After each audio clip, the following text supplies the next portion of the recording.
Domain of a rational function, excluded values.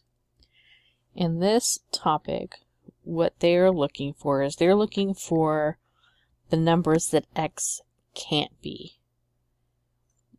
In other words, if we had an x value and it gave us a 0 on the bottom, well, we can't divide by 0. It's against the rules. It gives you an error. Okay? So we need to find out what numbers x cannot be. Okay? And if you have a graphing calculator, the cool thing is you could actually graph this and find those x's, or what they shouldn't be. In this case, what we're going to be doing is we don't even need to look at the top of this fraction, if you will. Okay, so the top of this means absolutely nothing to us in this topic. So in this topic, all we need to look at is the denominator. Okay, and we're going to be taking the denominator and we're going to be factoring it. You know, using that factoring process that we learned in week 3. Okay, this is a leading coefficient, so this makes it a little bit easier. Now, I can't guarantee that every single one will be a leading coefficient. Or there might be it might be difference of the squares, so on. So make sure that you kind of review over your factoring processes. So in this case, it's leading coefficient, so we know that both are going to have an x. And in this case, all of them are plus signs, so that means this is going to be a plus, this is going to be a plus, so that makes that easy. And now we need factors of 81 that'll add up to get us 18. In this case, it's pretty easy because we know 9 times 9 gives us 81. And 9 plus 9 gets us 18. So we're going to put a 9 here and a 9 here. Okay, and you might not get that every single time in a different set of factors. But once you get to this spot, you're going to go ahead and you're going to separate each of them. So you're going to take your x plus 9, and you're going to kind of set it equal to 0. Here, let me kind of erase that. I probably shouldn't have put the parentheses there. And you're going to solve for x. So we're going to subtract 9 on this side, subtract 9 over here.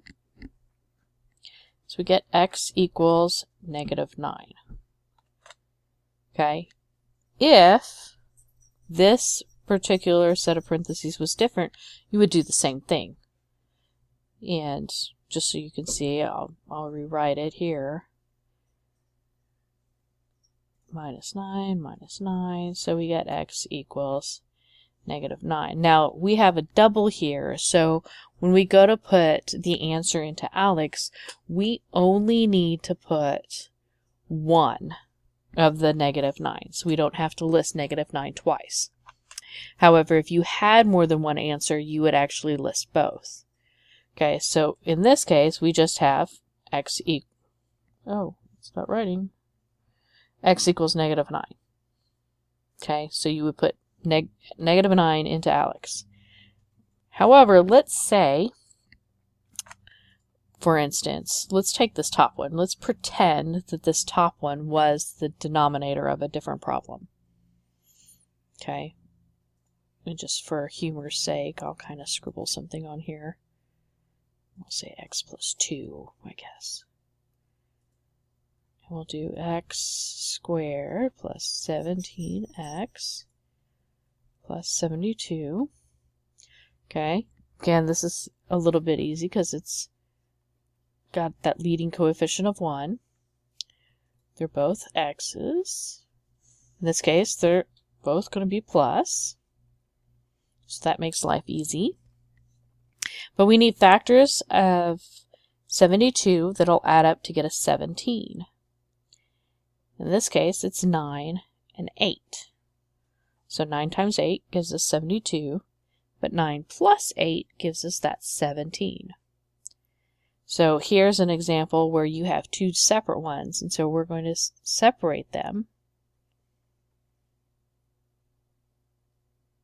and set it equal to 0. X plus 8 equal to 0. And we're going to solve each one for x. So subtract 9. So this one we get x equals negative 9. And we're going to subtract 8 on both sides. So we got x equals negative 8. So then when we go to type our answer into Alex, we're going to put negative 9, comma, negative 8.